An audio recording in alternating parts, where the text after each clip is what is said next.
Ada kekhawatiran dari masyarakat sipil, Pak. Proses pembentukan undang-undang kita, proses legislasi, makin jauh dari rakyat, Pak.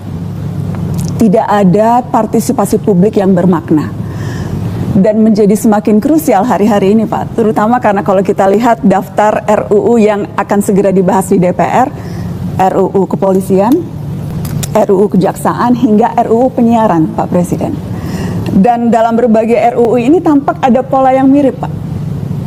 Wewenang aparat negara diperbesar, warga negara diperkecil perannya. Saya spesifik mau bertanya soal RUU Polri, Pak. Karena di situ tampak bahwa kewenangan kepolisian akan ditambah, padahal justru isu krusialnya adalah pengawasan yang minim.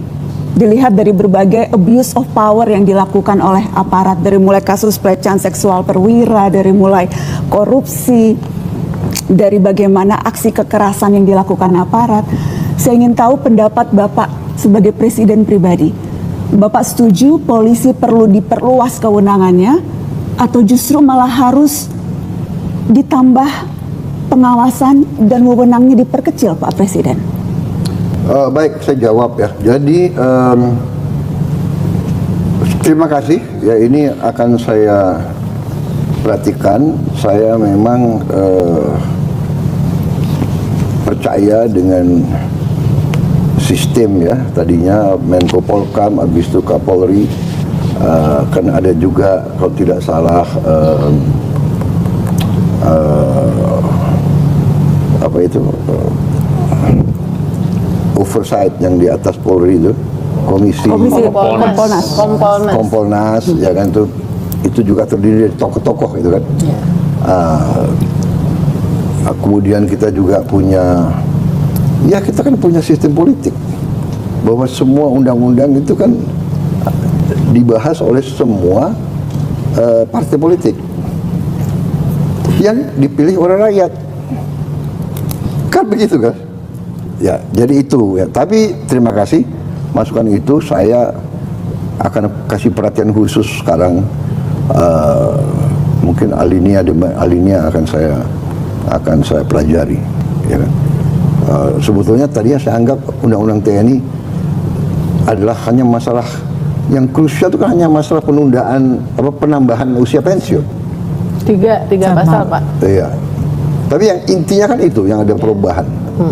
Yang lain kan tidak ada. Tapi kita nggak tahu ada apa enggak, Pak. Soalnya nggak pernah dibuka. Loh, tapi kan dipelajari oleh semua partai, termasuk partai oposisi di luar pemerintah kita. Dan iya kan? Kembali ke itu, Pak. Karena prosesnya yang tidak transparan, draft yang terkadang kerap kali tidak terbuka. Kemudian juga pertemuan bahkan sudah diketok belum dikasih tahu. Pertemuan bukan di lembaga DPR tetapi di luar ruangan parlemen begitu. Ya, maaf ya, tapi ini kan sudah berjalan belasan tahun. Anda paham kan, kadang-kadang orang itu istilahnya menyelesaikan suatu masalah itu kadang-kadang ada istilah konsinyir. Mereka kerja berapa hari tanpa berhenti loh itu. Tapi iya, kuncinya rakyat tidak mendapatkan akses untuk ikut, Pak. Itu jadi peran rakyat tidak ada. Itu mekanisme itu bisa kita perbaiki. Tapi kan ada beredar naskah-naskah karangan kan begitu kan? Karena naskah resminya tidak diberikan, Iya, Pak. come on. Kan Anda kan punya wakil rakyat. Kan ada sekian ratus wakil rakyat. Tidak semua di pemerintahan. Benar nggak? 80% koalisi Bapak. Iya, 80%, oke. Tapi kan kalau mereka tidak setuju, bagaimana? Jadi dalam arti, mari kita koreksi itu. Kalau tidak puas dengan transparansi, kita bikin transparan. Tapi jangan ngarang gitu loh. Ya kan? Ngaku bahwa ini draft. Ya. Iya kan? Orang kita aja belum, saya sendiri sebagai presiden belum bikin surat ke DPR kok. Iya kan? Pak boleh ya, tadi baik. Pak, apakah Bapak sependapat bahwa perlu enggak, ini pertanyaan yang tadi belum dijawab. Apakah Bapak sependapat bahwa polisi perlu diperluas? Ya. Apakah polisi perlu diperluas kewenangannya, Pak, sesuai dengan minimal draft yang saat ini kita lihat beredar? Ya udah lihat draft yang beredar. Ya. Saya akan pelajari draft itu. Tapi pada prinsipnya Bapak setuju polisi perlu ditambah kewenangan atau tidak, Pak? Pada prinsipnya polisi harus diberi wewenang yang cukup untuk melaksanakan tugasnya. Ya. Kalau dia sudah diberi wewenang cukup, ya kenapa harus ditambah? Jadi ini tinggal kita menilai secara arif gradasi itu, ya kan? Kalau polisi sudah diberi wewenang yang cukup untuk melaksanakan tugasnya, ya kan, untuk memberantas kriminalitas, memberantas penyelundupan, narkoba dan sebagainya, melindungi masyarakat, keamanan tertiba, saya kira cukup. Kenapa kita harus, ya kan, mencari-cari? Menurut saya, Pak, ketika tadi baik. Bapak, ketika Maaf, sorry, waktu satu kita lagi, sudah satu lagi habis. boleh, Pak? Kita harus berikan dulu kesempatan kepada yang lainnya, Pak. Gak apa-apa, Terima saya bisa. Oke. Terima kasih layani. Bapak. Tadi saya layani. mau follow up ketika Bapak bilang sudah memperingatkan dan nanti sebelum nanti akan ambil tindakan kepada kepolisian. Tadi Bapak mengatakan itu. Tidak hanya kepolisian, semua Seluruh lingkup aparat. institusi. Ya. Nah, ukurannya apa, Pak? Mana momen indikator yang Bapak rasa ini memang sudah waktunya ambil tindakan? Apakah beragam kasus yang terjadi belakangan? Apakah itu belum cukup untuk Bapak mengambil tindakan seperti tadi kata Bapak? Saya kira kita bisa melihat, ya, saya umpamanya nanti akan menilai apakah penyelundupan narkoba berkurang. Kedua, apakah penyelundupan barang-barang terlarang berkurang? Ya, intinya itu yang saya sampaikan ke semua aparat penegak hukum. Narkoba harus kita perangi, sangat berbahaya untuk anak-anak kita, cucu-cucu kita. The very dangerous is narkoba, ya. Kemudian penyelundupan barang-barang itu membunuh pabrik-pabrik. Itu berarti membahayakan kehidupan ratusan ribu rakyat kita. Itu saya sampaikan kepada Kapolri, saya sampaikan kepada Jaksa Agung, kepada penegak hukum lain. Saya minta diperhatikan masalah ini. Menko Polkam juga sudah jelas. Jadi penyelundupan narkoba, penyelundupan barang, kemudian manipulasi fraud, ya, penipuan terutama di bank-bank dan di kong kaling kong antara bankir, pengusaha untuk menjebol atau mengemplang hutang. Ini kriteria yang saya sudah berikan, dan ya sekarang saya lihat sebagai contoh Jaksa Agung, polisi dibantu TNI bertindak. Kita sudah menyita 1 juta hektar kebun-kebun melanggar, kebun bermasalah, dan kemungkinan dalam waktu dekat akan sampai 2 juta. Saya dapat laporan, ya, ini laporan dari BPKP, Jaksa Agung, ya. Ini sebelum saya jadi presiden, di kabinet sebelum saya udah dilaporkan ada kurang lebih 3,7 juta kebun kelapa sawit yang bermasalah, yang melanggar aturan dan melanggar hukum. Jadi saya bilang kalau itu temuan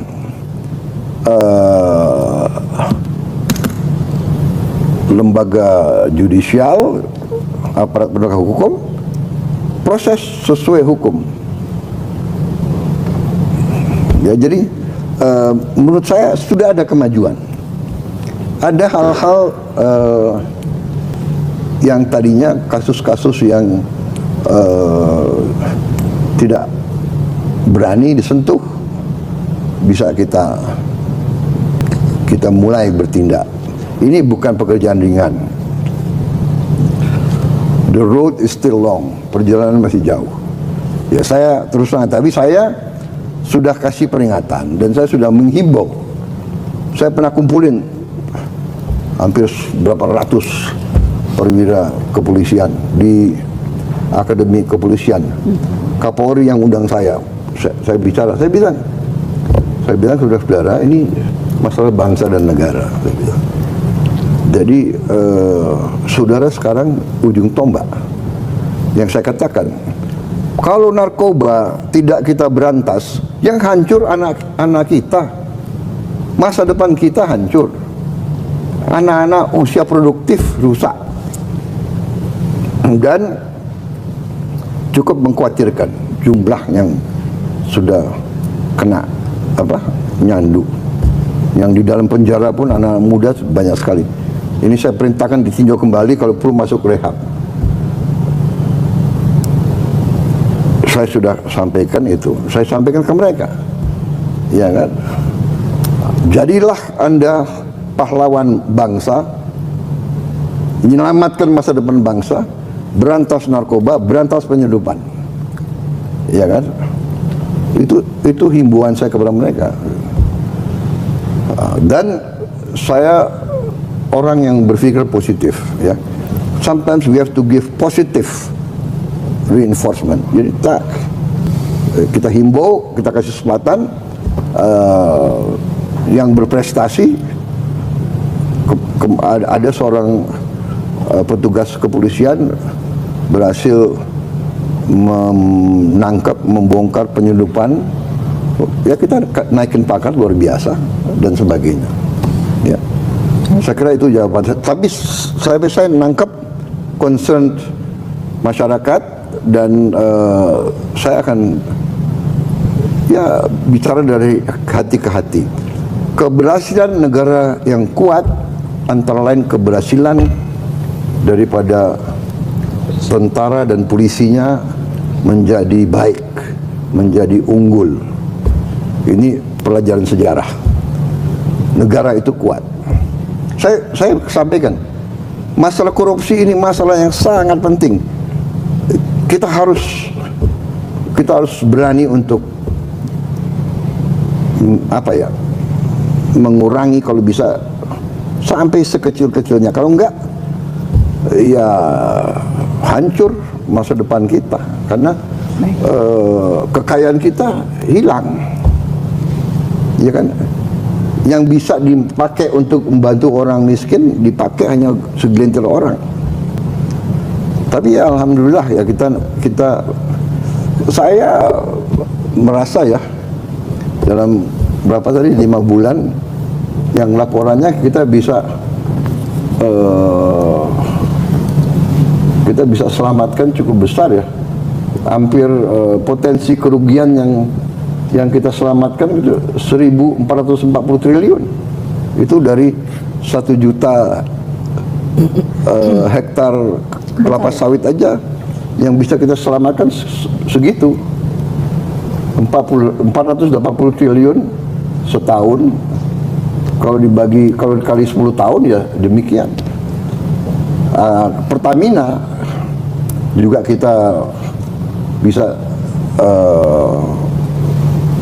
selamatkan kerugian yang sekian banyak. Ini baru 150 hari tuh sekian, iya kan? Nah kalau kita lihat pengungkapan yang lain, ya saya kira prestasi kita total pengungkapan sebelum 20 Oktober itu 645 triliun. Jadi I think we are moving fast. Tapi saya terima nanti akan saya bicarakan dengan tokoh-tokoh koalisi supaya ada transparansi. Tiap undang-undang ya ada dengar pendapat, undang semua stakeholder dibahas, ya kan? Tapi juga kita harus juga nanti mungkin Mensesnek dan tokoh-tokoh kita bahwa naskah yang sah itu diungkapkan kepada masyarakat. Ini yang sah naskahnya, supaya nggak beredar macam-macam fiktif. Tapi ini kan biasa orang Indonesia kan, benar nggak? Sebelum saya umum ke kabinet sudah banyak daftar kabinet yang beredar dan yakin gitu loh. Ya kan, saya bicara orang dekatnya Pak Prabowo. Iya kan? Daftar harapan itu Pak. Daftar harapan. Orang-orang yang harap mau. Terima kasih Bapak Presiden. Jadi titip RUU Polri ya Pak. Terima kasih. Untuk dikawal Ya, langsung. Titip RUU Polri Pak. saya berkepentingan karena kita butuh polisi yang terhebat. Terhebat yang bisa diawasi. That is kunci. Karena kalau enggak, kita lihat negara-negara lain ya, aduh, akhirnya, tapi tidak hanya polisi, tentara pun banyak yang sudah jadi satu sama kartel. Kalau lihat di Meksiko, ya kan, di Meksiko ada kasus, maaf, jangankan kepala polisi atau panglima tentara, presiden ada yang terlibat ya di Meksiko, ya kan? Akhirnya dia lari dari Meksiko. Bayangkan kalau presiden sudah bisa dibeli oleh kartel narkoba, ya kan? Ini terjadi di banyak negara. Jangan mengira bahwa kita ini imun terhadap bahaya-bahaya itu, gitu loh. Ya kan? Makanya check and balance, transparansi yang benar itu sangat penting, sangat penting, ya kan? Karena yaitu power tends to corrupt, absolute power corrupt absolutely. Jadi ini memang benar itu, ya kan? Jadi memang apa itu istilahnya, apa itu? Istilahnya apa? Ngeri-ngeri apa? Sedap. Ngeri-ngeri sedap. Ya, terima kasih. Terima kasih Pak. Baik, terima kasih.